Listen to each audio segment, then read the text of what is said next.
ॐ अज्ञानतिमिरन्धस्य ज्ञानञ्जनशलाकया चक्षुरुन्मीलितं येन तस्मै श्रीगुरुवे नमः।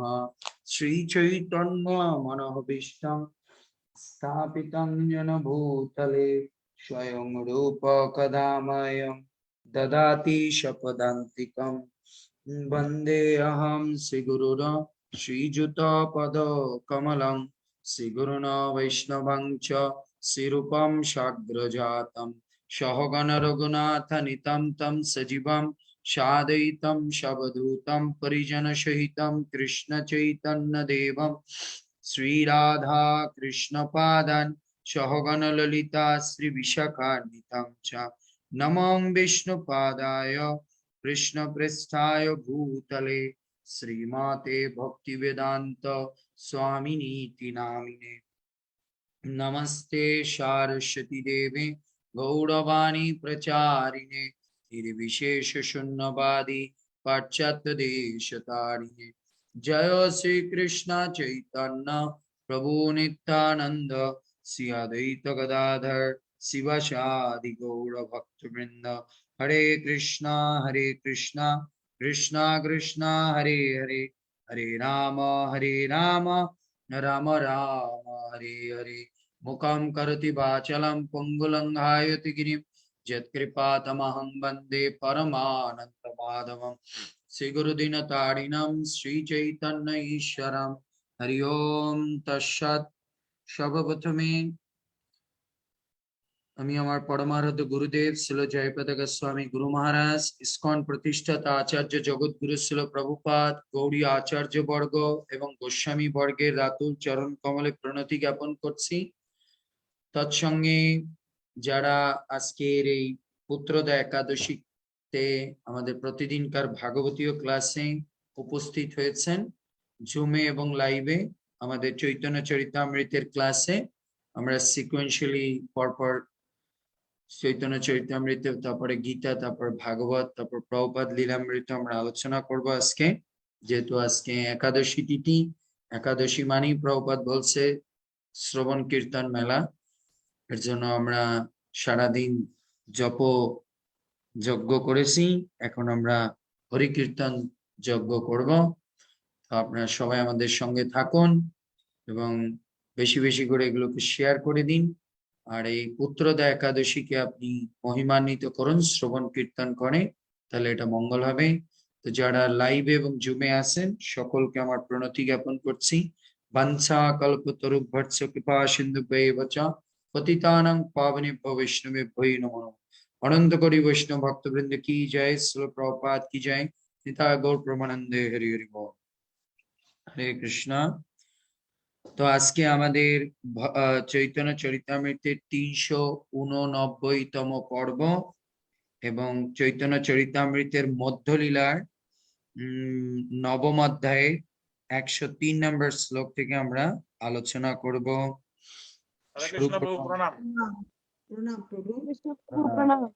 প্রণাম।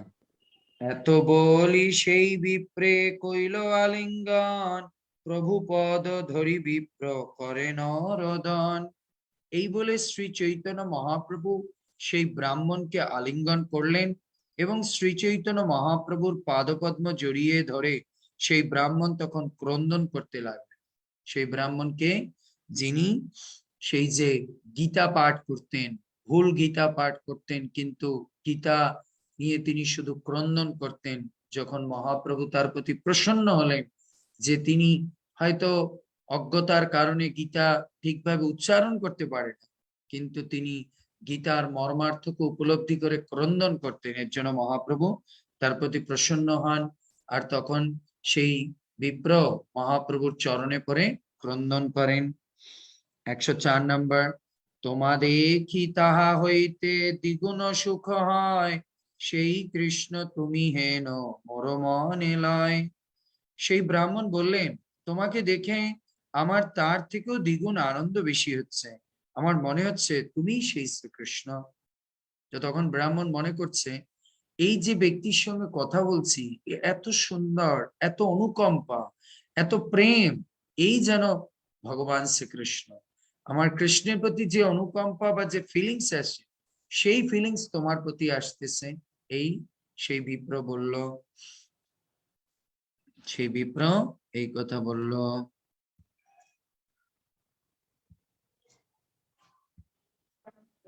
হরে কৃষ্ণ প্রভু, প্রণাম। প্রণাম মা।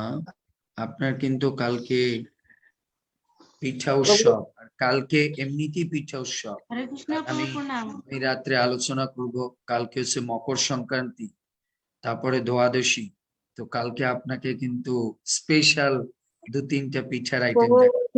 আমার আমার জন্য একটু কৃপা রাখেন, একটু। আর প্রভু দুজন আপনার ভক্ত কৃপা, আছে, সব কৃপার একদম হচ্ছে লিলিমা আর লীলাশ্বরী মা, সব মায়েরা। আর দুজন ভক্ত আসছে তো প্রভু, আমি একটু ভিডিও অফ করে রাখতেছি। হ্যাঁ, সমস্যা নেই, ঠিক আছে। হরে কৃষ্ণ। ইয়ে কি বলে, লিলিমা পড়ুন, 105 থেকে পড়ুন। হরে কৃষ্ণ প্রভু, প্রণাম। প্রণাম মা। প্রভু, একটু আগে যেটা প্রোগ্রাম করলো ওটা কি ইন্ডিয়ার কোথায়? এটা হচ্ছে আপনাদের লীলাশ্বরী মায়ের কি বলে, এই সীতাবাড়ির কি বলে, আমাদের বাড়ি। আবির্ভাব তিথি, আবির্ভাব স্থল। আবির্ভাব স্থান। ইন্ডিয়ার কোথায়? এটা বহরমপুর। ও আচ্ছা যেখানে হরিদাস ঠাকুর তার তিরোভাব করেছেন। ও আচ্ছা, আমি বহরমপুরে গেছি ওনাদের অবশ্য। ওখানে প্রতি একাদশীতে ওনাদের গ্রামের সব ভক্তদের মিলে একটু প্রোগ্রাম করার আয়োজন করেছে ওনার কাকা আর উনি। সো মাতাজি ওখানে প্রসাদের কন্ট্রিবিউশন আয়োজন করার চেষ্টা করে ওনার কাকা মিলে, প্রভু নিতাই প্রভু মিলে চেষ্টা করছে। আর এই অধম গাধাটাকে দিয়েছে একটু ভ্যাবা করার জন্য। প্রভু, মানে জানেন না, আজকে আসলে ভগবানের কি কৃপা, আমার বাসার যে মেয়েটা কাজের মহিলা থাকে না, বয়স্ক। আপনার সাউন্ডটা কিন্তু কালকে ঠিক ছিল, আজকে আবার কেমন গম্ভীর না। শোনাচ্ছে। যাই হোক, এখন ঠিক আছে নাকি? অতটা না, আচ্ছা, খুব গভীর মনে হচ্ছে কোনো বক্সে কথা বলছেন এরকম। বুঝতে পারছি না। আচ্ছা ঠিক আছে, হয়তো ঠিক হবে, নাহলে আবার হুম। কথা বলছি। তা ও আজকে মালা নিল, বুঝছেন, আমার বাসার বাহ, মহিলাকে অনেক। হরি বল। আমি দুপুরবেলা বসে বসে ওকে শেখাচ্ছি, করছি। ও তো আবার করতে পারে না, বুঝছেন তো, তাই ওই মুখস্থ করাচ্ছি পঞ্চতত্ত্বের এটা। তারপরে হ্যাঁ, আপনি এর মধ্যে মালা জপ করা শিখাচ্ছেন। আমি তো এখানে বসো, এটা শোনো যে প্রভু শিখাচ্ছে, এখন তো আরো ভালো হবে তোমার জন্য। তারপরে আপনার সাথে বসে বসে ও দেখলো, এই করলো, এই করলো। বাহ, তারপরে এক্সেলেন্ট। চিন্তা করবে জানি যেন ও, মানে ও মন চাইছে দিছি, আজকে মালা নিয়ে আসছিলাম, কালকে ইস্কন থেকে দিলাম। আর ও বলছে মাঘ মাসের 1 তারিখ থেকে ও নিরামিষ খাবে, দেখা যাক বাহ, ভগবান যদি হরি বল। তাহলে তাহলে ক্লাস সার্থক হয়ে গেল। মাঘ মাসের কথা শুনে একজনে প্রসাদ শুরু করবে। ভেরি গুড, সুন্দর। ভগবানের কৃপা সব আপনার। গুরুদেব প্রভুপাদের কৃপা। হ্যাঁ, এবার পড়ুন না। শ্লোক 105। কৃষ্ণ স্মৃতি তার মন হইয়াছে নির্মল, অতএব প্রভুর তত্ত্ব জানিল সকল। শ্লোকার্থ। সেই ব্রাহ্মণের হৃদয়ে শ্রীকৃষ্ণ প্রকাশিত হয়েছিলেন। শোনা যাচ্ছে প্রভু? শোনা যাচ্ছে, কিন্তু আপস এন্ড ডাউন করতেছে, আরো ক্লোজ হন। কালকে কিন্তু ঠিক ছিল। হরে কৃষ্ণ প্রভু প্রণাম। কখনো উম, খুব জোরে আসতেছে, কখনো একবারে খুব ডাউন হয়ে যাচ্ছে। শ্লোকার্থ। সেই ব্রাহ্মণের হৃদয়ে শ্রীকৃষ্ণ প্রকাশিত হয়েছিলেন, তাই তার মন নির্মল হয়েছিল, এবং সেই জন্যই তিনি শ্রীচৈতন্য মহাপ্রভুর তত্ত্ব জানতে সক্ষম হয়েছিলেন। তাহলে এখানে আমরা বুঝতে পারি, এখানে বলছে সেই ব্রাহ্মণের হৃদয় শ্রীকৃষ্ণ প্রকাশিত হয়েছিল, তাই তার মন নির্মল হয়েছিল, এবং সেই জন্য সেই চৈতন্য মহাপ্রভুর যে তত্ত্ব জানতে সক্ষম হয়েছে। তার মানে এই কথার দ্বারা এটা বুঝিয়েছে, সেই ব্রাহ্মণের হৃদয়ে কেন কৃষ্ণ প্রকাশিত হয়েছে, কারণ তার গুরু নিষ্ঠা, গুরুর বাক্যের প্রতি তার নিষ্ঠা। এর জন্য ভগবান সেই হৃদয়ে প্রকাশিত হয়। যে ব্যক্তি সদ্গুরুর আদেশ পালনে অত্যন্ত নিষ্ঠাবান হয়, তার হৃদয়ে ভগবান প্রকাশিত হন। তারপরে শ্লোক 106।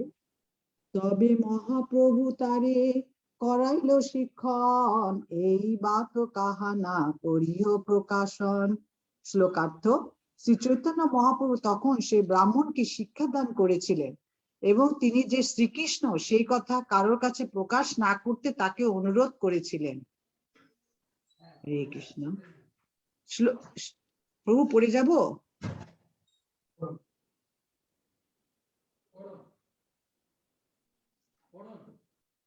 শ্লোক 107। সেই বিপ্র মহাপ্রভুর বড় ভক্ত হইল, 4 মাস প্রভু সঙ্গ কভু না ছাড়িল।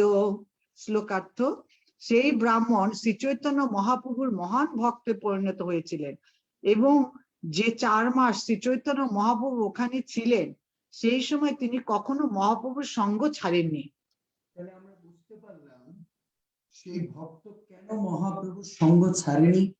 কারণ হচ্ছে মহাপ্রভুর তার প্রতি অনুকম্পা, তার প্রতি প্রেম, তার প্রতি যে ভালোবাসা দেখিয়েছে, এর জন্য সে আর মহাপ্রভুর সঙ্গ ছাড়তে পারেনি। সে মহাপ্রভুর সঙ্গে, এর জন্য আমরা একটা জিনিস বুঝতে হবে, কোনো মানুষকে যদি কৃষ্ণ ভক্ত তৈরি করতে হয় তাহলে তার প্রতি ভালোবাসা, শ্রদ্ধা, তারপরে অনুকম্পা, এগুলো রাখতে হবে। এগুলো রাখলে সেই ভক্ত ধীরে ধীরে, সেই ব্যক্তি ধীরে ধীরে ভক্তে পরিণত হবে। তারপরে শ্লোক 108। এই ভট্ট গৃহে রহে গৌরচন্দ্র, নিরন্তন ভট্ট সঙ্গে কৃষ্ণ কথানন্দ। শ্লোকার্থ, এইভাবে গৌরচন্দ্র বঙ্কট ভট্টের গৃহে অবস্থান করেছিলেন এবং নিরন্তর তার সঙ্গে কৃষ্ণ কথা আলোচনা করে আনন্দিত হয়েছিলেন। শ্লোক 109। শ্রী বৈষ্ণব ভট্ট সেবে লক্ষ্মী নারায়ণ, তারও ভক্ত দেখি প্রভুর তুষ্ট হইল মন। শ্লোকার্থ, রামানুজ সম্প্রদায়ের শ্রী বৈষ্ণব হওয়ার ফলে বঙ্কট ভট্ট লক্ষ্মী নারায়ণের সেবা করতেন। তার শুদ্ধ ভক্তি দর্শন করে শ্রী চৈতন্য মহাপ্রভু অত্যন্ত সন্তুষ্ট হয়েছিলেন। এখানে এখানে এটা বুঝিয়েছে,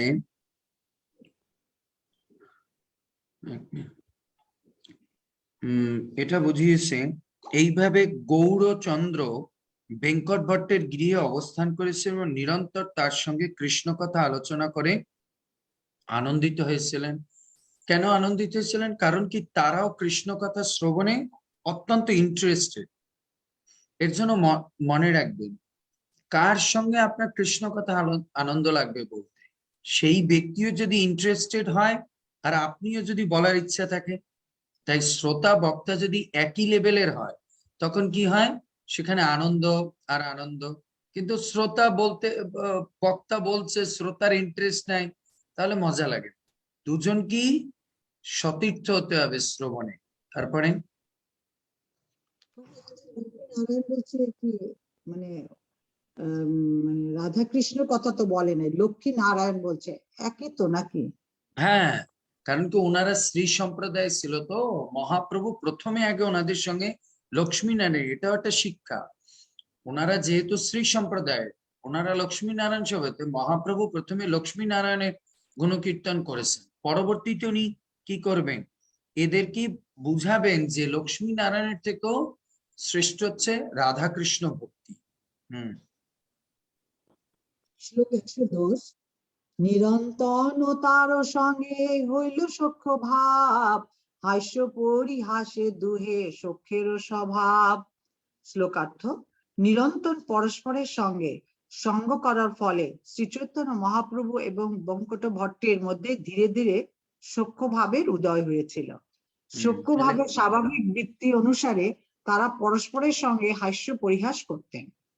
তাহলে এটার থেকে বোঝা যায় যে আপনি যখন কাউকে প্রচার করবেন বা করবেন, তখন তার মধ্যে, তার সঙ্গে আগে আপনার একটা সুন্দর সখ্য ভাবের অবস্থান তৈরি করতে হবে। যদি আপনার তার সঙ্গে একটা সখ্য ভাব বা ভালো স্বভাব না থাকে, তাহলে সেই ব্যক্তি আপনার কথা শুনবে না। আর প্রথমে তিনি কি করেছেন, রাধা কৃষ্ণের লক্ষ্মী নারায়ণের কথা বলছে।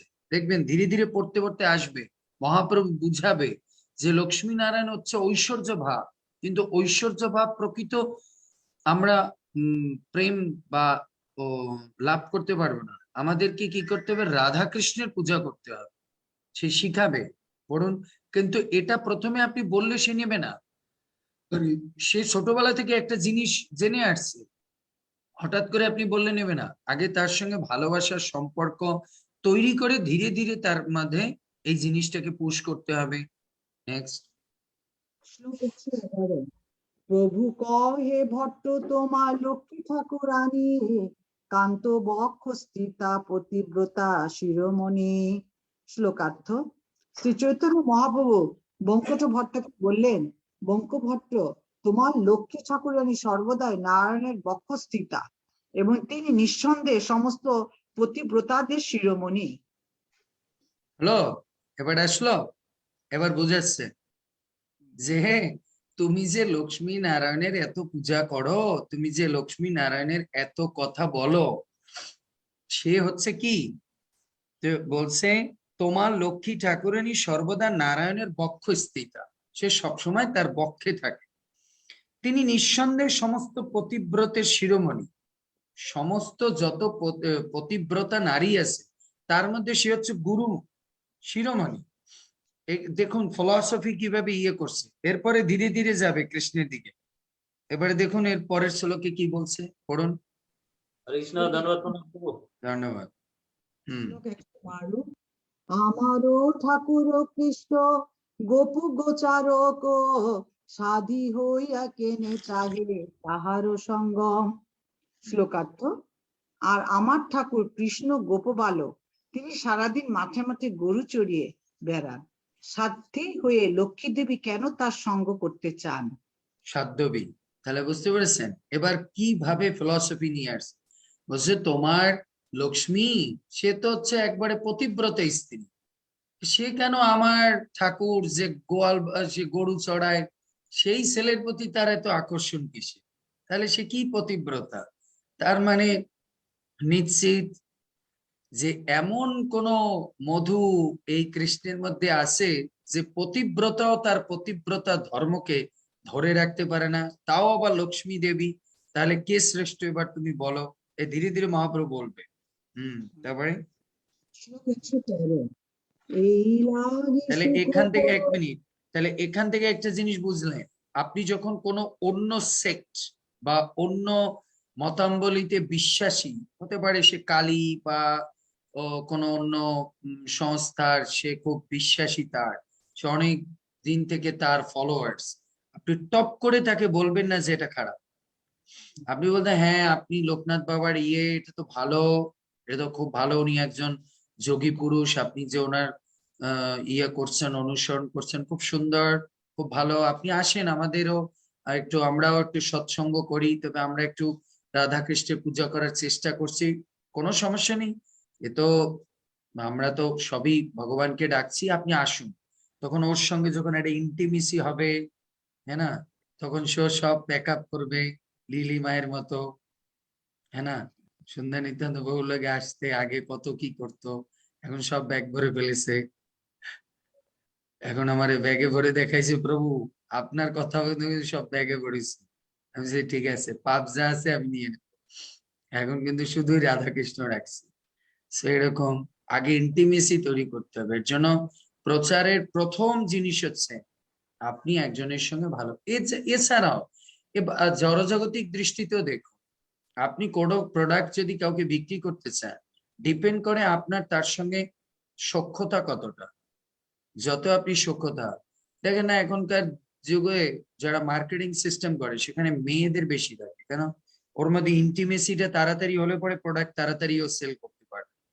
এর জন্য আমাদেরও এই জড় চেতনাটাকে আধ্যাত্মিক চেতনায় লাগে, তাদের সঙ্গে একটা খুব ভালো সখ্য ব্যবহার করতে হবে, তাই না? কালকে যেরকম আমি ভক্তিমান মুরারি প্রভুকে একটা বিষয় নিয়ে আমরা বলতেছিলাম, আপনারা শুনতেছিলেন।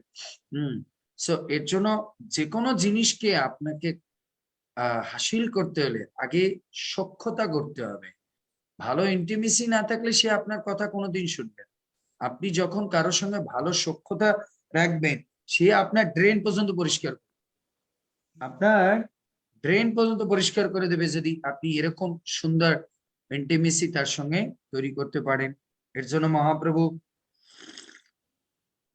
তাদেরকে প্রথমে বলেনি যে এটা খারাপ, তিনি বলছেন এটা ভালো, তো সুন্দর, লক্ষ্মী নারায়ণ পূজা করছো, দ্যাটস ভেরি গুড, এটা করো। তারপর উনি ধীরে ধীরে যখন সখ্যতা, আর এই কথার দ্বারা আমরা আরেকটা জিনিস বুঝতে পারি, একজন মানুষ ফিলসফি কখন তার মনের মধ্যে কাজ করবে, যখন আপনার তার সঙ্গে ভালো রিলেশন হবে। প্রথমে রিলেশন তৈরি না করে আপনি যদি তাকে ফিলসফি দিতে চান, তাহলে সে আপনার ফিলসফি শুনবে না। সেম জিনিস আপনার পরিবারের ক্ষেত্রে, আপনার হাজবেন্ড বলুন বা সন্তান বলুন, হয়তো তারা কৃষ্ণের প্রতি ইন্টারেস্টেড না। প্রথমে আপনি তার সঙ্গে ভালো সম্পর্ক তৈরি রাখুন, তাহলে সে আপনার ফিলসফি বা আপনার বক্তব্যটাকে সে শুনতে ইয়ে করবে। কিন্তু আপনি যদি তার সঙ্গে একটা ডিবেট মতবাদ তৈরি করে আপনি আপনি বড় বড় ফিলসফি মারতে থাকেন, ও কিছুই ও কানের মধ্যে। এজন্য সুন্দর আগে ইন্টিমেসি, ভালো ব্যবহার তৈরি করার পরে আপনি যা দিবেন ও তাই ও গ্লাভস করবে। বুঝতে পেরেছেন? হরে কৃষ্ণ প্রভু, যেরকম একটু দেখুন, যারা শিকারী, তারা হরিণ বলুন বিভিন্ন পশু শিকার করে, কি করে? আগে বাঁশি বাজিয়ে হরিণকে কি করে, মাতোয়ারা করে, ইন্টিমেসি করে। ধীরে ধীরে হরিণ এই শুনে শুনে সামনে আসে, হঠাৎ করে ফাঁদের মধ্যে আটকে যায়। সো আমাদেরকেও এভাবে মানুষকে, আমরা তো আর এটা সলভ করছি না, ওর স্বরূপে ফিরিয়ে আনার জন্য। অন্য জড় জগতের মানুষ এগুলোকে ইউজ করে খারাপ জিনিসের জন্য, না, আমাদের প্রপেন্সিটি হচ্ছে ও ভুলে যাওয়া সম্পর্কটাকে ওকে ফিরিয়ে দেওয়া। আমরা কৃষ্ণের সঙ্গে যে সম্পর্ক হারিয়ে গেছি, বিভিন্ন ট্র্যাপে পড়ে, তথাকথিত সো কল্ড স্পিরিচুয়ালিস্টদের হাতে পড়ে আমরা ট্র্যাপের মধ্যে আছি, সেটার থেকে তাকে কাটিয়ে উঠিয়ে ভালো জায়গায় নিয়ে আসে, এটা হচ্ছে আমাদের উদ্দেশ্য। প্রভু একটা কথা বলছি তো, হ্যাঁ মা। লক্ষ্মী দেবী কেন কৃষ্ণের সঙ্গ চাচ্ছেন, যে কৃষ্ণ আর নারায়ণ দুই তো একই, যে অফিসে আপনি বলছেন যে বৈকুণ্ঠ ধামে আর গোলক ধাম তো একজনই, যে অফিসে থাকে হ্যাঁ, বাসায় থাকে, এই এক পার্থক্য। আছে, কিন্তু আপনার ভাবের পার্থক্য না, বিষয়টা হচ্ছে তো ভাবের পার্থক্য। ভগবান যখন নারায়ণ রূপে বৈকুণ্ঠে থাকে, তখন তার ভাবটা একটু অথরিটিভ থাকে, কিন্তু ভগবান যখন গোলক বৃন্দাবনে থাকে, তখন তার ভাবটা হচ্ছে পরিবারের মতো থাকে। বুঝছেন? এর জন্য দেহগত ভাবে বা সবকিছুতে ঠিক আছে, কিন্তু মুডগত ভাবে আলাদা। কিন্তু এখানে রাধারানী আর লক্ষ্মী দুইজন আলাদা, এক না। আহ, এ- দেখুন, রাধারানীরই প্রকাশ হচ্ছে লক্ষ্মী, কৃষ্ণেরই প্রকাশ হচ্ছে নারায়ণ। কৃষ্ণেরই প্রকাশ হচ্ছে নারায়ণ, আর রাধারানীর প্রকাশ হচ্ছে লক্ষ্মী। রাধারানীর থেকেই অথরিটি বা ঐশ্বর্য প্রকাশ হয়েছে লক্ষ্মী স্বরূপ। শ্লোক 113, এই লাগি সুখ ভোগ ছাড়ি চিরকাল, ব্রত নিয়ম করি তপ করিল অপার। শ্লোকার্থ, কৃষ্ণের সঙ্গ লাভের জন্য লক্ষ্মী দেবী তার বৈকুণ্ঠের সুখ পরিত্যাগ করে দীর্ঘকাল অন্তহীন ব্রত পালন এবং তপশ্চর্যা করেছিলেন। তো শ্রীকৃষ্ণের সঙ্গ লাভের জন্য লক্ষ্মী দেবী তার বৈকুণ্ঠের সুখ পরিত্যাগ করে দীর্ঘকাল অন্তহীন ব্রত এবং তপস্যা পালন করেছিল। এই যে সেই বৃন্দাবনে, বেলবনে এখনো পালন করছে। ভগবানকে পাওয়ার জন্য সে তপশ্চর্যা করেছে। তা আমরা একটা জিনিস বুঝতে পারি যে লক্ষ্মী দেবী পর্যন্ত ভগবানকে পাওয়ার জন্য তপস্যা করেছে। সো আমরা বিনা তপস্যা কিভাবে ভগবানকে পাবো? তপস্যা করতে হবে। শ্লোক 114, পোষ্য অনুভাব ঐশ্য ন দেব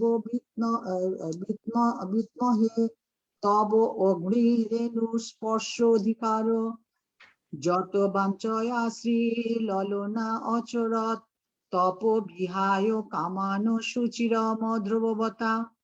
অনুবাদ, হে দেব, আপনার চরণ রেণু লাভ করার বাসনায় লক্ষ্মী দেবী দীর্ঘকাল সমস্ত কাম পরিত্যাগ করে ধৃতব্রতা হয়ে তপস্যা করেছিলেন। সেই চরণ রেণু এই কালীর সর্প যে কি সুকৃতির দ্বারা লাভ করার যোগ্যতা অর্জন করলো তা আমরা জানি না। হে দেব, আপনার চরণ রেণু লাভ করার বাসনায় লক্ষ্মী দেবী দীর্ঘকাল সমস্ত কাম পরিত্যাগ করে ধৃতব্রতা মানে দৃঢ়ব্রতা, বুঝতে পেরেছেন? দৃঢ়ব্রত হয়ে তিনি কি করেছেন, তপস্যা করেছিলেন। সেই চরণ রেণু এই কালীয় সর্প যে কি স্বীকৃতির দ্বারা লাভ করার যোগ্যতা অর্জন করলেন তা আমরা জানি না। এটা হচ্ছে নাগপত্নীরা ভগবানের কাছে যে প্রার্থনা করেছেন, 8 নাগপত্নী, কালিয়ার যে 8 বউ ছিল, সেইখান থেকে এই শ্লোকটা ভাগবত থেকে উল্লেখ করেছে। পড়ুন। এই শ্লোকটি শ্রীমদ্ ভাগবত থেকে দশম স্কন্ধ থেকে 16 অধ্যায় 36 নম্বর শ্লোক থেকে উদ্ধৃত কালীয় পত্নীদের উক্তি। শ্লোক 115।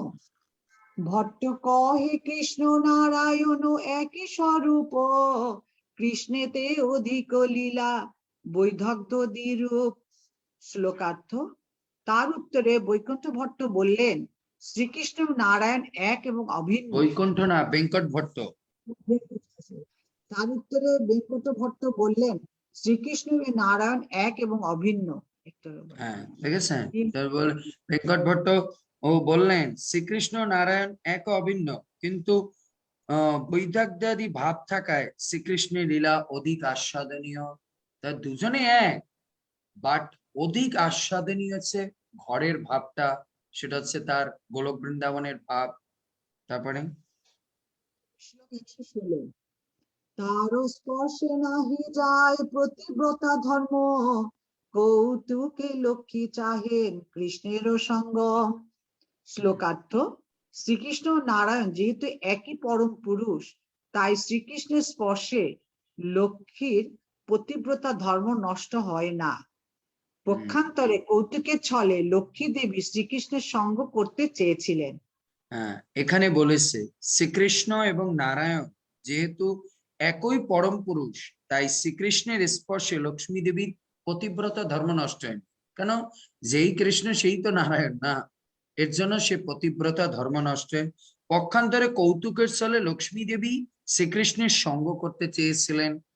তাই অনেকে মনে করতে পারে যে প্রভু, তাহলে তো আমাদেরও মেয়েরা স্বামী একজন ঘরে থাকতে আর একজনের সঙ্গে প্রেম করে, তো সমস্যা কি? লক্ষ্মী দেবী করছে, কিন্তু ওর ঘরের স্বামী আর একজনের স্বামী আলাদা। কিন্তু লক্ষ্মী দেবী যে 2 স্বামী বা 2 প্রেমিক বানিয়েছিল, এরা দুজনই এক, এর জন্য তার পতিব্রতা ধর্ম নষ্ট হয়নি। তাৎপর্য পড়ুন। বৈকুণ্ঠ ভট্টের এই উত্তর থেকে আমরা বুঝতে পারি যে তিনি কৃষ্ণ তত্ত্ববেত্তা ছিলেন। তিনি শ্রী চৈতন্য মহাপ্রভুকে বলেছিলেন যে নারায়ণ শ্রীকৃষ্ণেরই বিলাস মূর্তি।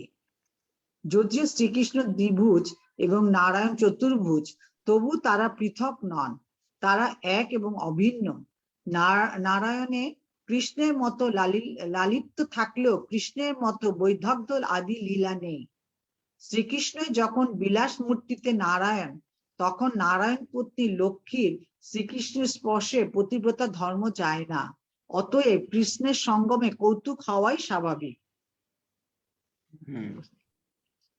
শ্লোক 117।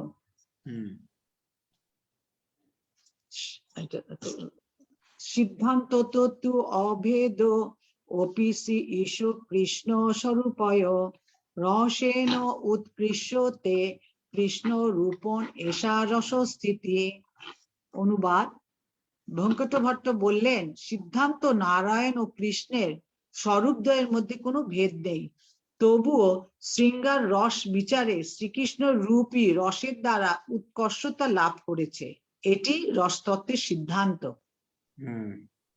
তাৎপর্য। এই শ্লোকটি ভক্তি রসমৃত সিন্ধু গ্রন্থে প্রথম স্কন্ধে 2য় অধ্যায় 59 শ্লোকে পাওয়া যায়। শ্লোক 118।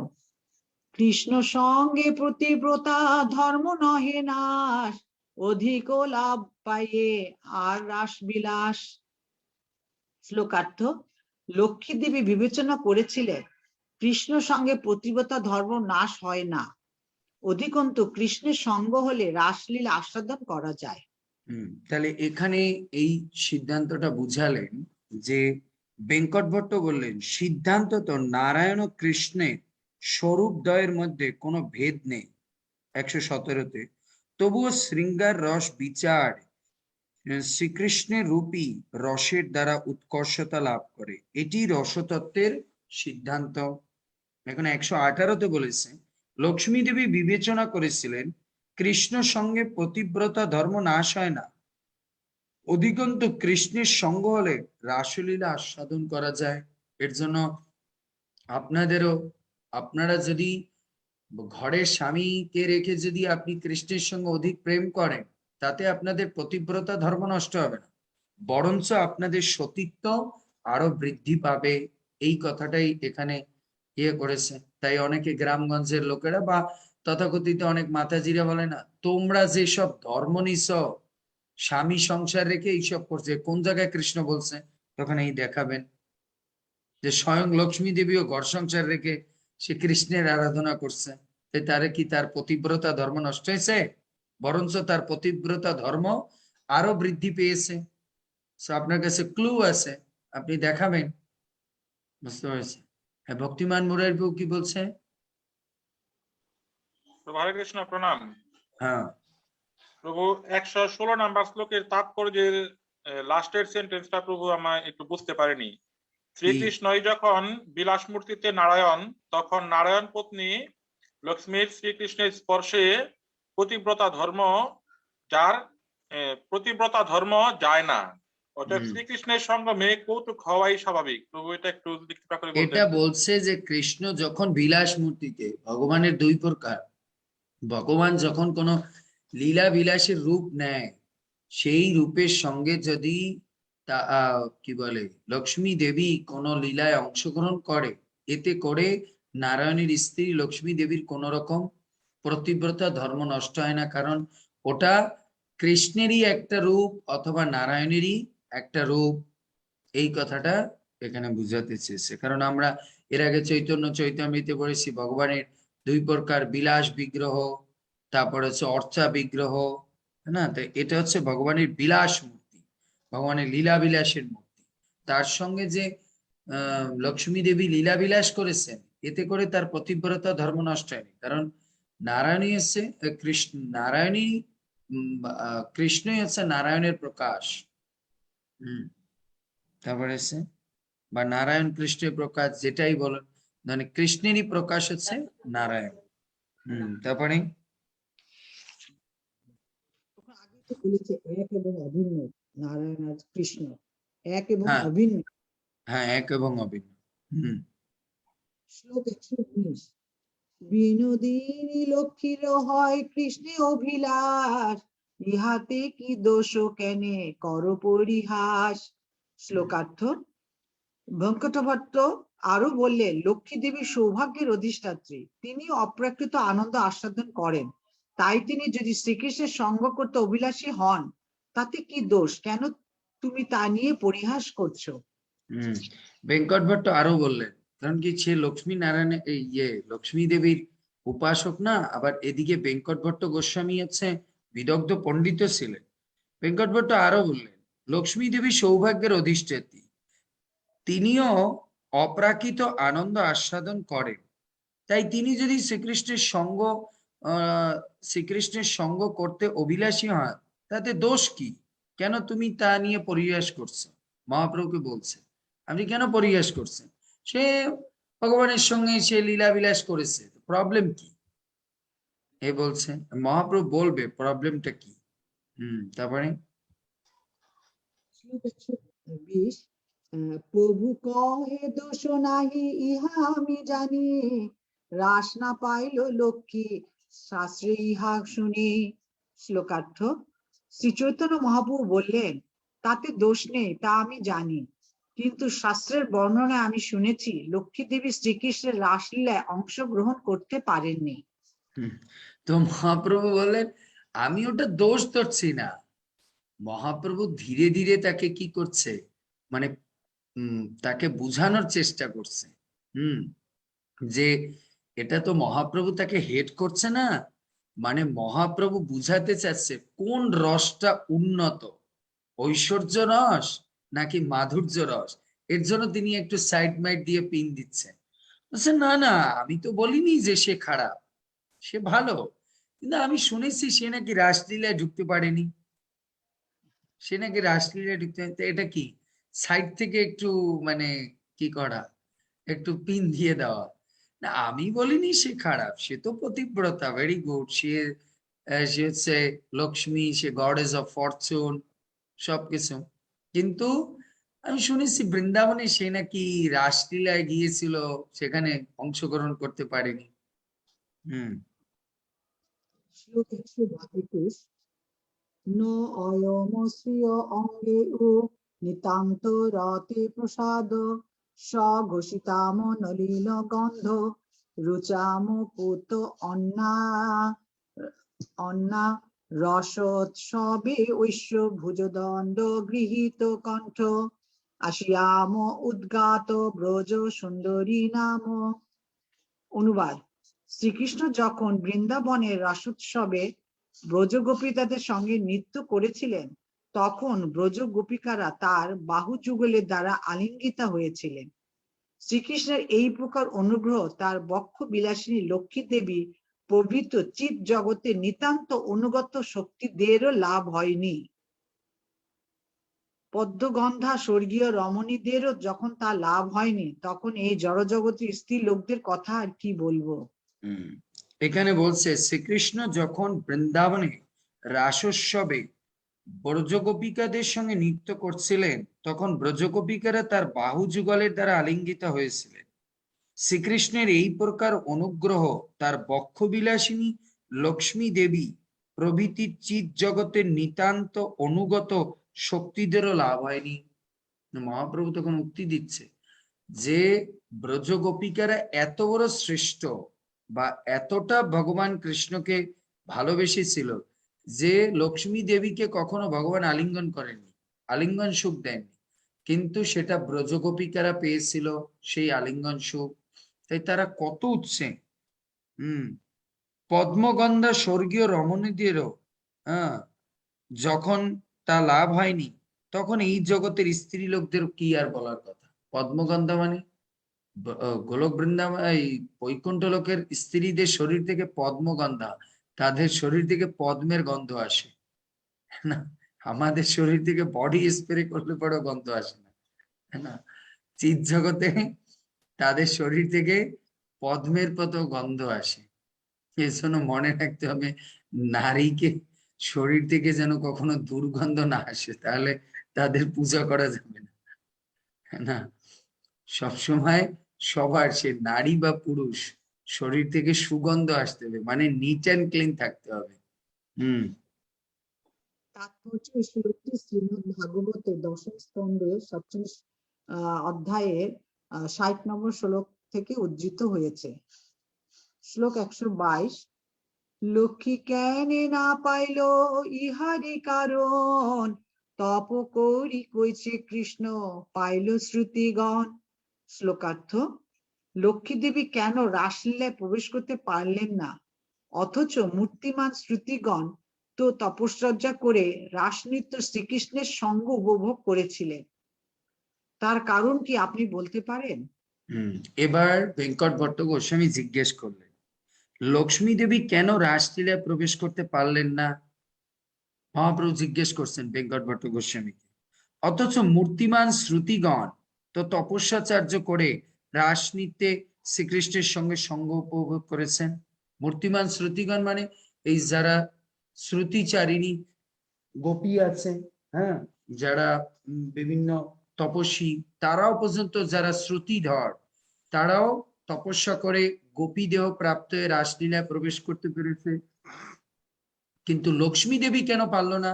সে তো হচ্ছে ভগবানের বক্ষ বিলাসিনী, সেই লক্ষ্মী দেবী কেন ঢুকতে পারলেন না, এই কথা জিজ্ঞেস করেছেন। শ্লোক 123 নিভৃত মরুত মন অক্ষ দৃঢ় যোগ যুজ হৃদিজত মুনয় উপসতে তত অরয় অপি যুজু শরণাৎ শ্রীয় উরগেন্দ্র ভোগ ভুজ দণ্ড বিষক্ত ধিয় বয়ম অপিতে সমা সমদৃশ অঙ্গি সরোজ সুধা।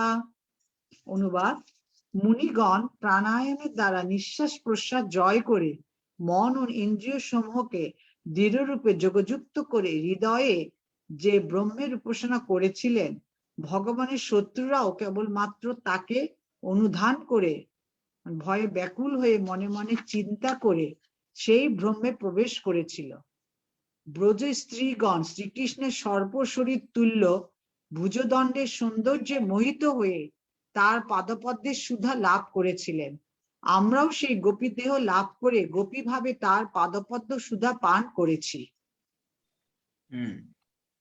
তো বলছে মুনিগণ প্রাণায়ামের দ্বারা শ্বাস নিঃশ্বাসের প্রসাদ জয় করে মন ও ইন্দ্রিয় সমূহকে দৃঢ়রূপে যোগযুক্ত করে হৃদয়ে যে ব্রহ্মের উপাসনা করেছিলেন, ভগবানের শত্রুরাও কেবলমাত্র তাকে অনুধ্যান করে বেকুল হয়ে মনে মনে চিন্তা করে সেই ব্রহ্মে যে মুনিরা অষ্টাঙ্গ যোগ করে ভগবানকে ব্রহ্মে লীন হয়ে যাওয়ার চেষ্টা করে সেই স্থান প্রাপ্ত হয়েছে, যারা ভগবানের লীলায় শত্রু রূপে কাজ করেছে, যেরকম কারা হিরণ্যকশিপুর, রাবণ, কংস, এরা ওই পদ লাভ করেছে শুধুমাত্র ভগবানকে বৈরী ভাবে চিন্তা করে।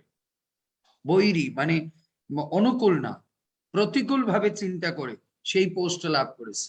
তাই আমাদের জীবনে এই ভক্তি জীবনের মূল তত্ত্বটা কি? How can you always remember the Krishna? Always, এর জন্য প্রভুপাদ বলতেন always remember Krishna, never forget Krishna. তাই আমাদের ভক্তি জীবনের মূল তত্ত্ব হচ্ছে কিভাবে আমরা সর্বদা কৃষ্ণকে স্মরণ করতে পারি, কথার মাধ্যমে, জপের মাধ্যমে, লেকচারের মাধ্যমে 24 ঘন্টা যাতে কৃষ্ণকে স্মরণে রাখতে পারি। তারপর বলছে সেই ব্রহ্মে ব্রজ স্ত্রীগণ শ্রীকৃষ্ণের সর্প শরীর তুল্য ভুজদণ্ডের সৌন্দর্যে মোহিত হয়ে তার পাদপদ্মের সুধা লাভ করেছিলেন। আমরাও সেই গোপী দেহ লাভ করে গোপী ভাবে তার পাদপদ্ম সুধা পান করছি। এটা শ্রীমদ্ ভাগবতে গোপীদের উক্তি। সেই মানে কি বলে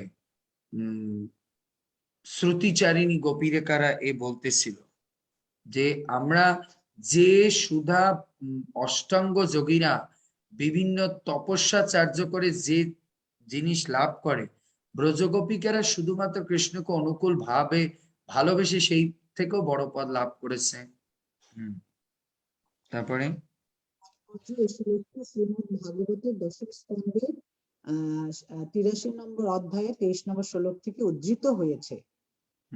শ্লোক 124। শ্রুতি পায় লক্ষ্মী না পায় ইহে কি কারণ, ভট্ট কহে ইহা প্রবেশিতে নারী মোর মন। শ্লোকার্থ: শ্রী চৈতন্য মহাপ্রভু যখন জিজ্ঞাসা করলেন শ্রুতিগণ রাসলীলায় প্রবেশ করতে পারলেন অথচ লক্ষ্মী দেবী পারলেন না, এর কি কারণ? তখন বঙ্কট ভট্ট বললেন বেঙ্কট ভট্ট বললেন সেই অচিন্ত রহস্য বোঝা আমার পক্ষে সম্ভব নয়। তো চৈতন্য মহাপ্রভু জিজ্ঞেস করলেন শ্রুতিগণ রাসলীলায় প্রবেশ করতে পারলেন অথচ লক্ষ্মী দেবী পারলেন না, তার কারণ কি? তখন বেঙ্কট ভট্ট বললেন আমি এই অচিন্ত রহস্য আমার পক্ষে বোঝা সম্ভব নয়, আমি তো এটা বুঝতে পারিনি। তা আমাদের এই কথাগুলোর মধ্যে দিয়ে একটা জিনিস শিক্ষা, আপনি যখন কোনো কেউ কালী ভক্ত, দুর্গা ভক্ত, এরকম বিভিন্ন কি বলে মানুষকে ভগবান বলে, তাকে আপনি ডাইরেক্ট হিট করবেন না, আপনি এইভাবে যুক্তি দেখাবেন। আচ্ছা, আমরা তো শুনেছি কেউ ধরুন কেউ বলছে যে অনুকূল চন্দ্র ঠাকুর হচ্ছে ভগবান, আপনি তারা ডাইরেক্ট হিট করবেন। আপনি কত ভালো, আপনি যে এরকম একজন ভগবানের উপাসনা করছেন, ভজন করছেন, ভালো সুন্দর কথাবার্তা বলে সখ্যতা দিয়ে একদিন এক সময় জিজ্ঞেস করবেন, আচ্ছা আমরা একটু গীতায় পড়েছিলাম মানে ভগবান হতে নাকি তার বিশ্বরূপ থাকতে হবে, সো আপনাদের কি ওনার কোনো বিশ্বরূপের ফটো বা কোনো কিছু আছে বা কোনো ইয়েতে? এইভাবে তখন বলবেন না আমরা তো এরকম কখনো পড়িনি যে ওনার বিশ্বরূপ রূপ আছে। তো তখন বলবেন যে তাহলে তো গীতার ভাষা অনুসারে আমার একটু ডাউট হচ্ছে, মানে এই ব্যক্তিকে কিভাবে তাহলে ভগবান রূপেও বা আমিও বা কিভাবে মানতে পারি? সো এরকম লজিক দিয়ে কথা বলতে হবে। মহাপ্রভু ইললজিক্যাল কোনো কথা বলতেছে না। বেঙ্কট ভট্ট গোস্বামীর সঙ্গে তিনি লজিক্যাল কথা বলতেছে, তিনি কিন্তু ডাইরেক্ট বলে দেন দ্যাট কিসের সাথে আপনারা ইয়ে করেন? ও লক্ষ্মীনারায়ণ কিছু না, রাধা কৃষ্ণই শ্রেষ্ঠ, এর পূজা করেন। আমাদেরকে লজিক্যালি আগাতে হবে, এটা হচ্ছে প্রিচিং এর সিস্টেম। তারপরে শ্লোক 125। আমি জীব ক্ষুদ্র বুদ্ধি সহজে অস্থির, ঈশ্বরের লীলা কোটি সমুদ্র গম্ভীর। শ্লোকার্থ। বেঙ্কট ভট্ট তখন স্বীকার করলেন, আমি একটি ক্ষুদ্র বুদ্ধি সম্পন্ন সাধারণ জীব এবং স্বাভাবিকভাবে অস্থির, আর ভগবানের লীলা কোটি সমুদ্রের মতো গম্ভীর। তো বলছে আমি হচ্ছে একজন সাধারণ জীব, আমার পক্ষে এ বোঝা কি?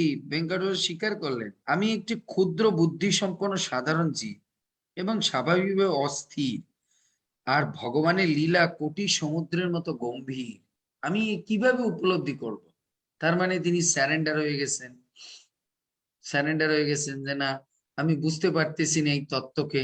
সো আপনাকে কারো কে কোনো জিনিস বুঝাতে হলে আগে লজিক্যালি তাকে কি করতে হবে? স্যারেন্ডার করাতে হবে, তাহলে সে আপনার ফিলসফিকে। কিন্তু কাউকে আপনি ধামাধাম কিছু বলে দিলে তখন সে মনে কষ্ট পেয়ে চলে যাবে। আপনাকে লজিক্যালি সিস্টেমেটিক্যালি তাকে বুঝাতে হবে, তাহলে তার কি হবে? সে বিষয়টাকে ধীরে ধীরে অ্যাকসেপ্ট করতে পারবে। 126 নম্বর পড়ুন লীলাশ্বরী মা।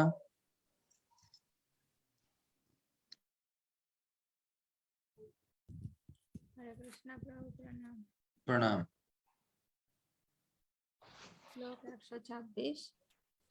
তুমি সহসা সেই কৃষ্ণ জানো নিজ কর্ম, যারে জানাও সেই জানে তোমার লীলা মর্ম।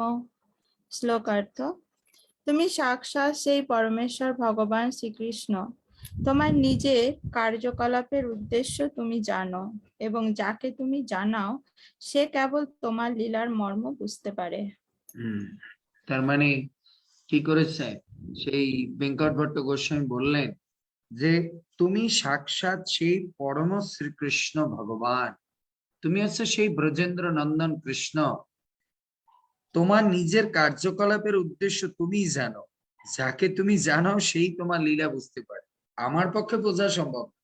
যদি তুমি কাউকে সেই শক্তি দান করো তাহলেই কেউ তোমাকে উপলব্ধি করতে পারে, কিন্তু আমরা আমাদের প্রচেষ্টার দ্বারা ভগবানকে উপলব্ধি করতে পারি না। ঈশ্বরের কৃপালেশ হয়তো যাহারে, সেই তো ঈশ্বর তত্ত্ব বুঝিবারে পারে, কিন্তু আমাদের চেষ্টা বা প্রচেষ্টায় কৃষ্ণকে জানা সম্ভব না। প্রভু, এখানে বেঙ্কট ভট্ট কি করে বুঝলেন যে মহাপ্রভু ভগবান?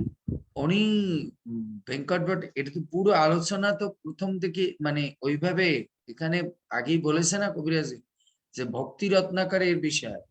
বেঙ্কট ভট্ট গোস্বামী যখন মহাপ্রভু ওখানে গিয়ে মন্দিরে প্রবেশ করে, তিনি উদণ্ড নৃত্য কীর্তন করছিলেন। বেঙ্কট ভট্ট গোস্বামী এরকম অনেক ঢাক ঢোলের শব্দ পাচ্ছে, তখন উনি মন্দির থেকে বের হয়ে দেখেন একজন নবীন সন্ন্যাসী এত উদণ্ড নৃত্য কীর্তন করছে, আর তার চোখ দিয়ে পিচকারির মতো কি জল বেরোচ্ছে। তাজ্জব হয়ে গেছে। একটু সময় দেখার পরে এই বেঙ্কট ভট্ট গোস্বামী দেখেন যে রঙ্গনাথ নাচতেছে। উনি চিন্তায় পড়ে গেলেন, আরে এ রঙ্গনাথ কিভাবে নাচে? রঙ্গনাথ তো ওখানে মন্দিরে গর্ভ মন্দিরের মধ্যে শুয়ে আছে। উনি গিয়েছেন আবার মন্দিরে, দেখে রঙ্গনাথ শুয়ে আছে। আবার উনি আসেন, আবার দেখে এ তো নৃত্য করতেছে স্বয়ং রঙ্গনাথ। তখন উনি বুঝতে পারলেন এই কোন সন্ন্যাসী কোন সাধারণ পুরুষ না, এ সাক্ষাৎ কোন ভগবান বা ভগবানের পার্ষদ বা ভগবানের দূত হবে। এর জন্য উনি বুঝতে পেরেছেন যে সাক্ষাৎ ভগবান ছাড়া আর কেউ না, এর জন্য বলছে। তাৎপর্য। জয় শিল প্রভুপাদ কি জয়। ভগবানের লীলা জড় ইন্দ্রিয়ের দ্বারা বোঝা যায় না। ভগবানের সেবা করার ফলে ইন্দ্রিয়গুলি যখন জড় কুলুষ থেকে মুক্ত হয়, তখন ভগবানের কৃপার প্রভাবে ভক্তের হৃদয়ে ভগবানের নাম, রূপ, গুণ, লীলা ইত্যাদি স্বয়ং প্রকাশিত হন। তাহলে এখান থেকে বোঝা গেল ভগবানের লীলা বা ভগবানের মহিমা আমাদের হৃদয়ে প্রবেশ হবে কিভাবে? যখন আমরা ভগবানের সেবা করব।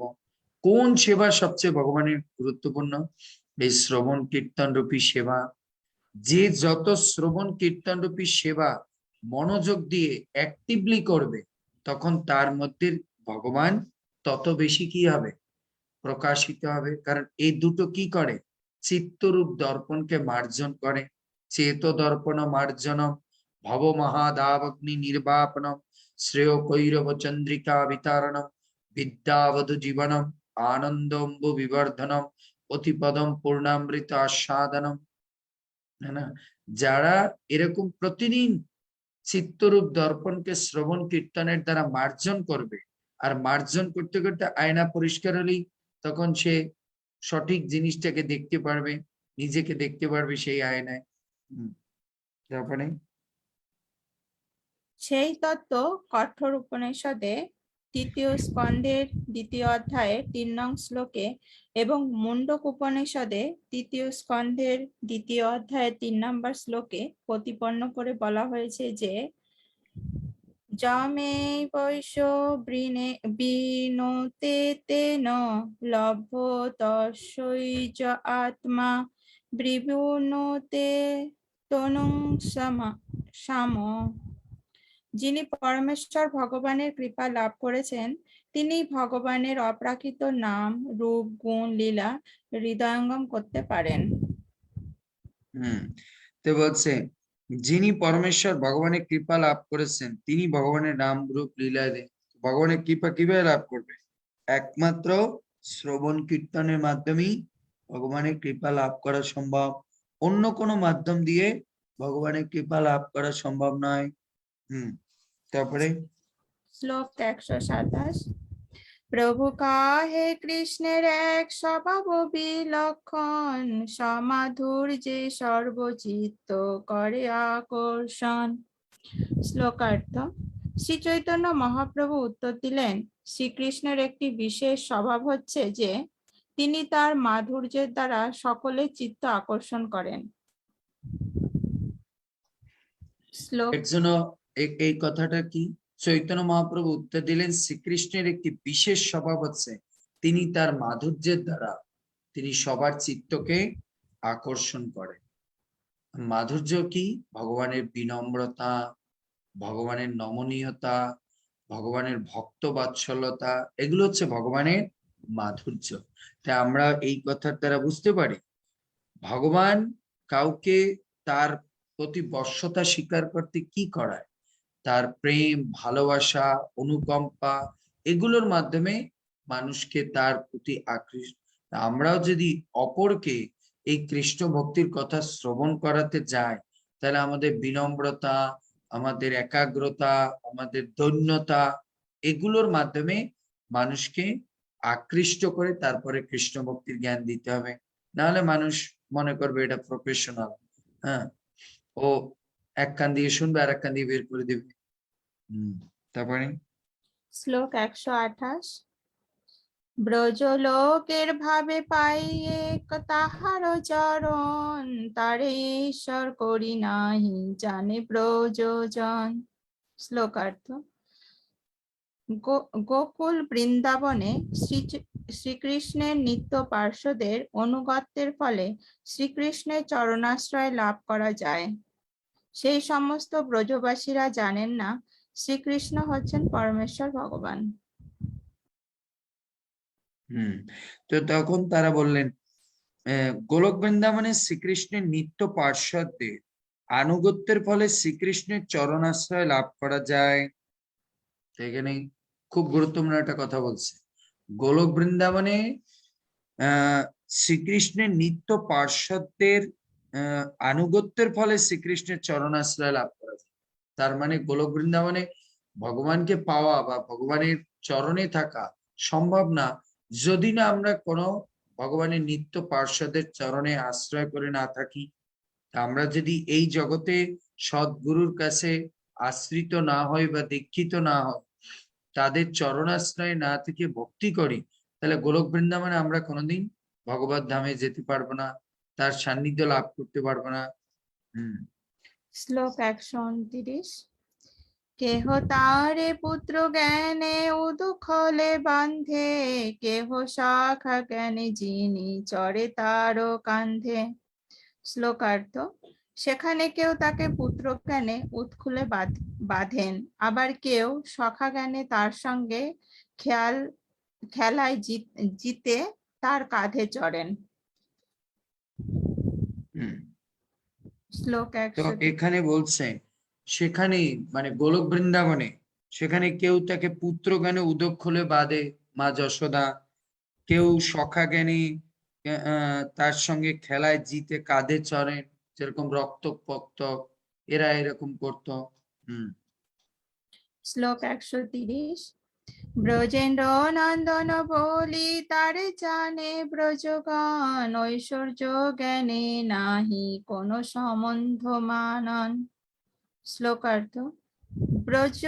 ব্রজজনেরা শ্রীকৃষ্ণকে নন্দ মহারাজের পুত্র বলে জানেন, ঐশ্বর্য জ্ঞানে তার সঙ্গে তাদের কোনো সম্পর্ক নেই।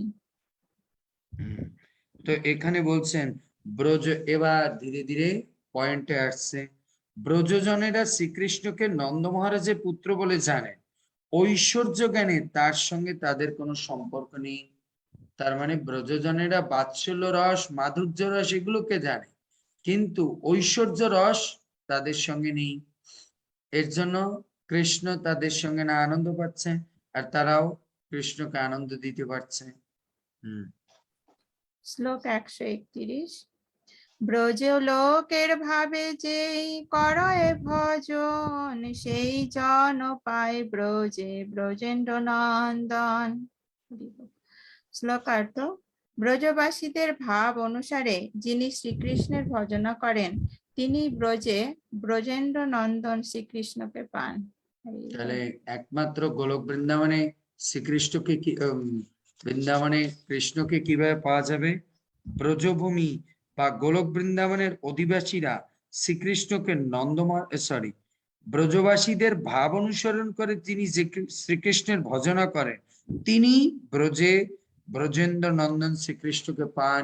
এখানে একটা জিনিস ভালো করে বুঝতে হবে, এখানে কিন্তু কবিরাজ গোস্বামী বা মহাপ্রভু এটা বলেনি যে ব্রজে বাস করলেই পাওয়া যায়, ব্রজের ভাব অনুসারে ভগবানের ভজনা করতে হবে, ব্রজের ভাব অনুসারে ভগবানের পূজা করতে হবে।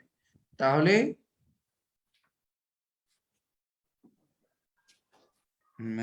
ব্রজবাসীদের ভাব অনুসারী শ্রীকৃষ্ণ, তাহলে আপনি ব্রজেন্দ্রনন্দন কৃষ্ণের সাক্ষাৎ দর্শন লাভ করতে পারবেন বা তার সঙ্গে ইন্টিমেসি তৈরি করতে পারবেন। যতক্ষণে আপনি ব্রজের কোনো গোপিকাদের বা ব্রজের কোনো ভগবানের নিত্য পার্শ্বদের চরণে আশ্রয় লাভ না করেন, ততক্ষণে আপনি মুক্তি লাভ করতে পারবেন না।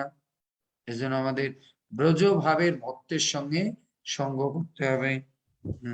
তাৎপর্য। ব্রজভূমি বা গোলক বৃন্দাবনের অধিবাসীরা শ্রীকৃষ্ণকে নন্দ মহারাজের পুত্র রূপে জানেন, তারা তাকে পরম ঐশ্বর্যশালী পরমেশ্বর বলে জানেন না। ব্রজবাসীদের দাস্য, সখ্য, বাৎসল্য ও মধুর এই চার প্রকারের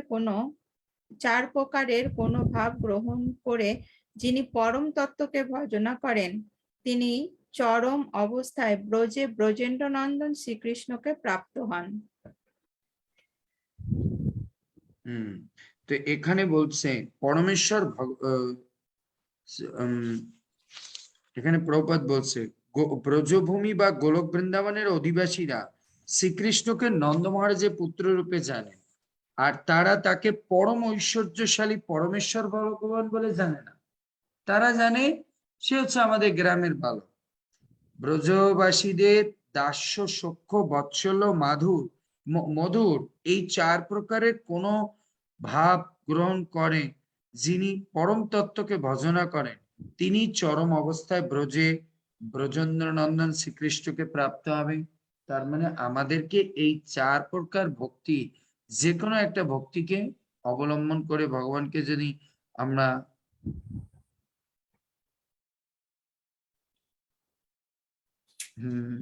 এর জন্য বলছে পরম তত্ত্বকে, তার মানে আমরা যেখানেই থাকি সেখানে বসে আমাদের কি করতে হবে? বৃন্দাবনের ভাব নিয়ে আপনাকে জীবন পরিচালনা করতে হবে, ভক্তিযোগ। এর জন্য মহাপ্রভু সর্বদা কি বলতো? মোর মন বৃন্দাবন। আমাদের ভাবনা, ভক্তি সবকিছু কি ব্রজ। আপনি যখন ভগবানের পূজা করছেন, এখন ঠান্ডা, আপনি এখন কি মনে হয়? না, ভগবানকে একটু গরম গরম দে, কারণ বৃন্দাবনে খুব ঠান্ডা পড়ছে। কারণ আমার কৃষ্ণ তো সর্বদা বৃন্দাবন থাকে, আমার এই ঘরটাও বৃন্দাবন। সো বৃন্দাবনে এখন ঠান্ডা, এখন ভগবানকে একটু গরম কিছু দেই, হ্যাঁ না? এইভাবে সর্বদা বৃন্দাবনের ভাবে থেকে ভগবানকে সেবা করতে হবে, তাহলে ভগবান প্রাপ্তি হবে। ও এখানে তো এখন ভীষণ গরম তো। না না, আপনার সব বিষয় যে এখনই হবে না, এখন আপনি গরম কাপড় পরেন, মানে ব্রজের ভাবটা। হয়তো ধরুন আপনি একটা খাবার দিলেন, এখন একটু পিঠা, ভগবান এখন হয়তো ব্রজে পিঠা খাচ্ছে, সো ভাব আপনার রাখতে হবে ওইভাবে। গোপিকারা কিভাবে ভগবানকে বিভিন্ন ঋতুতে কিভাবে সর্বস্ব জলাঞ্জলি দিয়ে ভগবানকে সেবা করতে, সেই জিনিসটাকে এখানে বুঝিয়েছে। তার মানে এখান যে কোনো জায়গায় যে কোনো ওয়েদারই হোক না কেন, বৃন্দাবনে যেটা আছে সেইটাকে মানে না না, স্মরণ আপনি করে আপনার জায়গাটাকে অনুসরণ করবেন, কিন্তু ভাব রাখবেন যে প্রভু আজকে তো তোমাকে আমি এটা পড়ালাম, তুমি মানসিক ভাবে, এটা হয়তো আপনি প্র্যাকটিক্যাল ওটা করছেন, মানসিক ভাবে হয়তো আপনি মনে করলেন আজকে আমার ভগবানকে আমি একটু ঠান্ডা গরম কাপড় পরালাম ঠান্ডার মধ্যে, এজন্য ভাব। এর জন্য বৃন্দাবনের ভাবটা কি? স্যাক্রিফিশিয়াল ভাব।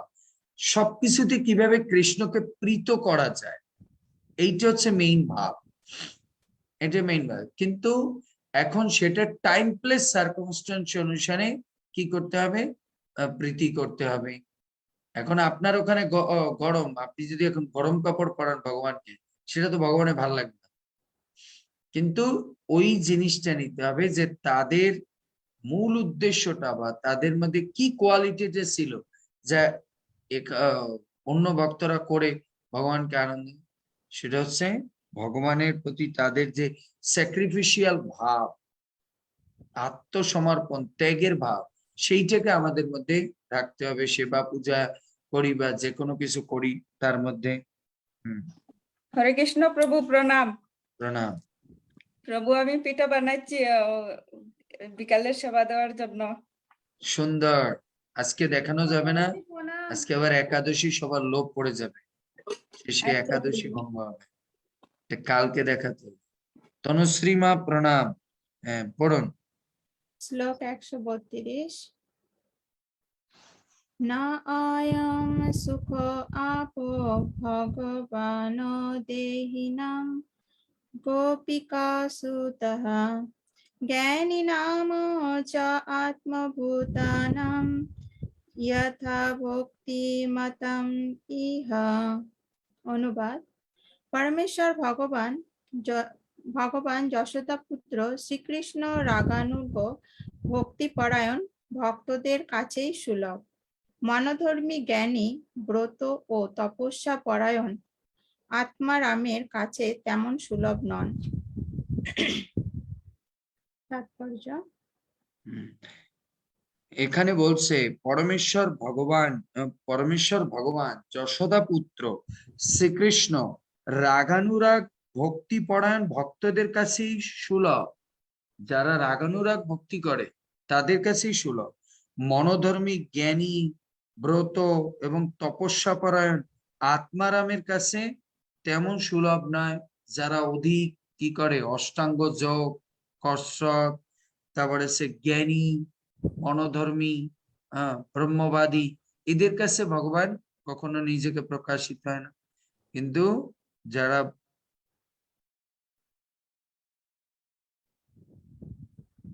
কিন্তু যারা ভগবানের কি প্রেমী ভক্ত, তাদের কাছে ভগবান নিজেকে প্রকাশ করে। এখান থেকে বারবার একটা জিনিস বুঝাচ্ছে, আমাদেরকে ভগবানের এই 4 রসে যে কোনো একটা রসে পদাঙ্ক অনুসরণ করে ভক্তি করলে আমরা ভগবানকে পাবো। 4ই রসের ভাব দিয়া নাচাইমু সবারে। মহাপ্রভু বলছেন এই জগৎকে তিনি এই 4 রসের ভক্তি দিয়ে জগৎকে তিনি মাতোয়ারা করবেন। তাৎপর্য, এই শ্লোকটি শ্রীমদ্ ভাগবতের 10ম স্কন্ধের 9ম অধ্যায়ের 21 নং শ্লোক থেকে উদ্ধৃত হয়েছে। মধ্যলীলার 8ম পরিচ্ছেদের 227 নং শ্লোকেও এই শ্লোকটির উল্লেখ করা হয়েছে। শ্লোক 133। শ্রুতিগণ গোপীগণের অনুগত হইয়া ব্রজে সরিসুত ভজে গোপী ভাব লইয়া।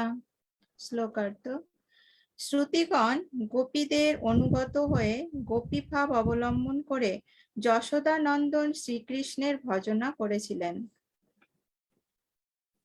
তাৎপর্য, শ্রুতিগণ হ্যাঁ পড়ুন। শ্রুতিগণ শ্রীকৃষ্ণের রাসমণ্ডলে প্রবেশ করার চেষ্টা করে যখন সফল হলেন না এবং ঋতগত গোপী ভাব নিয়েও যখন প্রবেশ করতে পারলেন না, তখন বাহ্যে গোপীদেহ ও অন্তরে গোপী ভাব গ্রহণ করে গোপীদের অনুগত হয়ে শ্রীকৃষ্ণের রাসে প্রবিষ্ট হয়েছিলেন। তো এখানে বলেছেন শ্রুতিগণ গোপীদের অনুগত হয়ে গোপী ভাব অবলম্বন করে যশোদানন্দন শ্রীকৃষ্ণের ভজনা করেছিলেন। যে যারা শ্রুতিগণ মানে এই যে মুনি ঋষি আছেন যারা শ্রুতি মানে শ্রবণ করতেন, তারা কিভাবে রাসের মধ্যে প্রবেশ করেছিল? তারা কোনো গোপীদের চরণে অনুগত হয়ে তাদের ভাব অনুসারে নির্দেশনা অনুসারে ভজন করতে পেরেছিলেন বলেই তারা ভগবানের রাসলীলা অংশগ্রহণ করতে পারছে। কিন্তু তিনি লক্ষ্মী দেবী কেন পারতেছে না? কারণ তার মধ্যে আনুগত্য নেই। এর জন্য আমরা বুঝতে পারলাম এই কথার মধ্যে দিয়ে কি শিক্ষা আসে? ভগবানকে প্রাপ্ত হতে হলে তার অনুগত ভক্তদের চরণে যেতে হবে। অনুগত বিহীন ভক্তি কখনো ভগবানকে আকৃষ্ট করে না বা ভগবানকে এর জন্য আমরা তুলসী আরতিতে কি গাই? সখীর অনুগত করো সেবায় অধিকার দিয়ে করণ যে দাসী। এখন কি আপনি বলবেন তাহলে আপনি ললিতা সখীর অনুকরণ করবেন? আমাদের এই সখী বলতে সখীদের পরম্পরায়, এই সখীদের পরম্পরা থেকে মঞ্জুরি আর তাদের থেকে আমরা শিল প্রভুপাদকে পেয়েছি। তার সঙ্গে যুক্ত থাকলে আমরা অবশ্যই ভগবত ধামে যেতে পারবো।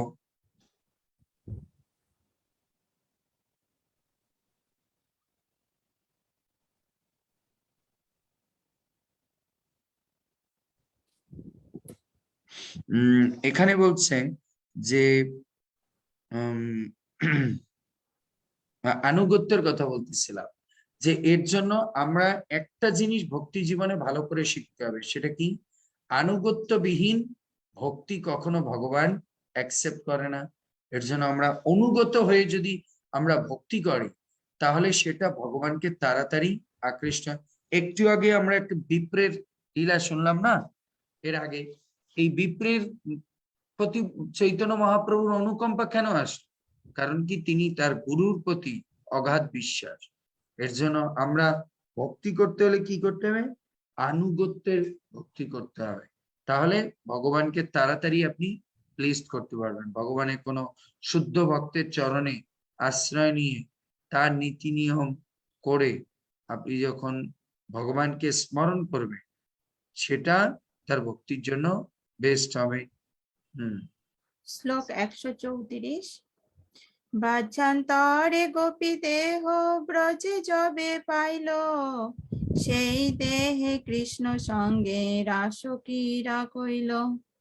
শ্লোকার্থ, শ্রুতিগণ যখন ব্রজভূমিতে জন্মগ্রহণ করে বাহ্যে গোপীদেহ এবং অন্তরে গোপীভাব প্রাপ্ত হলেন, তখন তারা শ্রীকৃষ্ণের রাসলীলায় অংশগ্রহণ করতে পেরেছিলেন।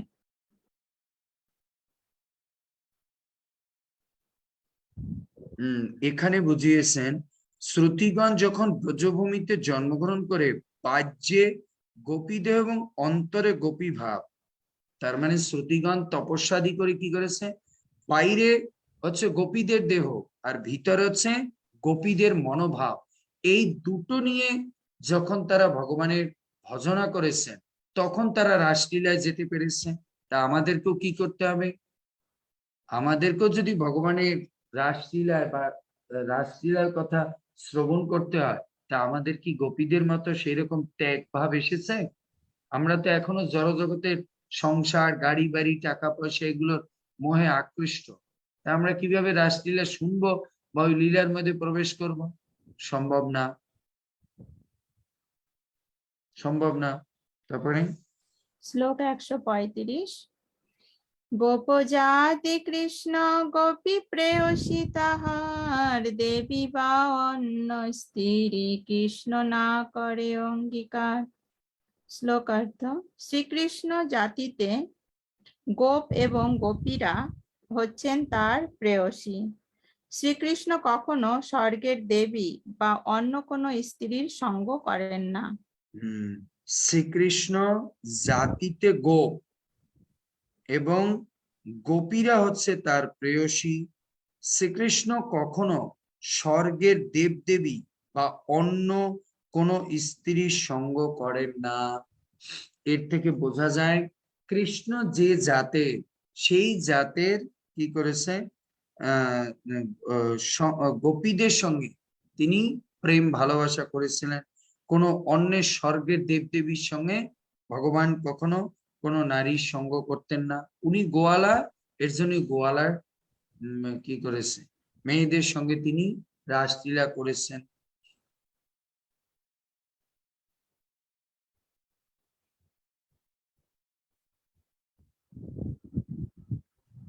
এখানে এই কথা, শ্রীকৃষ্ণ জাতিতে গোপীরা হচ্ছেন তার প্রেয়সী।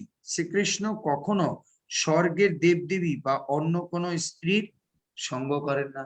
এই কথার মধ্যে দিয়ে বোঝানো হয়েছে যে ভগবান কতটা রেসপেক্টেবল। তিনি তার সখী বিনা সে অন্য কোনো স্ত্রীকে কি করে না, সঙ্গ করে না, তাদেরকে মাতৃবৎ দেখে। এর জন্য ভাগবত বলছে, প্রভুপাদ আমাদের বলছে, নিজের স্ত্রী বিনা অন্য সমস্ত স্ত্রীকে পৃথিবীতে মা স্বরূপে দেখতে হবে, সমস্ত কে মা স্বরূপে দেখতে হবে। এর জন্য মহাপ্রভু ভগবান কৃষ্ণ যেহেতু গোপ, তিনি একমাত্র গোপীদের সঙ্গে লীলাবিলাস করতেন, কিন্তু অন্য কোনো নারী বা দেবদেবী এদের সঙ্গে সম্পর্ক স্থাপন করতেন না বা সঙ্গ করতেন না। তা আমরা বুঝতে পারি আমি যে ক্যাটাগরি, ওই ক্যাটাগরির কি বলে ভক্তি লাইনের ব্যক্তিদের সঙ্গে সঙ্গ করতে হবে। জাগতিকে গেলেই আমরা প্রবলেমে পড়ে যাব। হরে কৃষ্ণ কৃষ্ণ কৃষ্ণ হরে হরে, হরে নাম রাম রাম হরে হরে। শিল প্রভুপাদ কি জয়, চৈতন্য চরিতামৃত কি জয়। সো আজকে আমরা 135 পর্যন্ত রাখি। যারা আপনার লাইভে শুনছেন 1 মিনিট ওয়েট করুন, এখন আমরা গীতার ক্লাসে প্রবেশ করব। হরে কৃষ্ণ।